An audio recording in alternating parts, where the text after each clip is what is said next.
when your ears are stuffed with money, you get a little sound that comes through. And that's what's happening here. It's like, hello, billionaires should not be paying taxes at a lower rate than teachers and firefighters. And that has even seeped through to a few of the rich guys on the other side. Someone who agrees with Senator Elizabeth Warren. You saw there reacting to reports that key Republican presidential candidates, including Donald Trump, are in support of closing the carried interest loophole. And joining us now, a leader in the movement to close that loophole, Democratic Senator Tammy Baldwin of Wisconsin, who also agrees on the color combination that Elizabeth Warren was wearing. Yes, indeed. So Perfect. You're pushing something obviously supported from everybody, from Donald Trump, Elizabeth Warren, Jeb Bush. Can this be done? This table?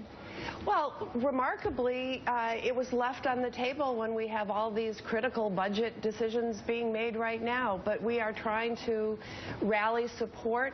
As you know, it's bipartisan.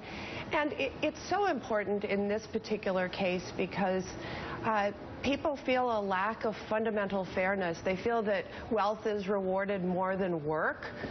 They feel that in this particular case, hedge fund managers and private equity firms aren't paying their fair share. And they feel like the basic pillars of investment in economic growth, education, infrastructure, innovation, are being neglected. And Mike Barnicle, Ted Cruz supports this as well. We showed some pictures of, I mean, it's just bipartisan. So why hasn't it gotten done? Yeah. What's the opposition within the Senate? What is the opposition to this? There's so many who have taken a no tax increase position. Others who have said any tax increase only will be considered in a package of comprehensive reform. There's all sorts of excuses, but when there's such fundamental agreement on a policy, we ought to be moving ahead. So how do you get that done? Well, I'd like to see us do it in the course of the transportation bill or the budget negotiations that will go on. But we have a lot of things that are priorities that are being neglected, and I think it has to come up in association with each one. I particularly think about, as I said, the pillars of economic growth. We're neglecting our education system. We're tied up in knots over moving forward with a transportation infrastructure package that lasts 6 years. And with regard to innovation, we are falling way behind, both in R&D, but just basic science. National Institutes of Health, National Science Foundation funding.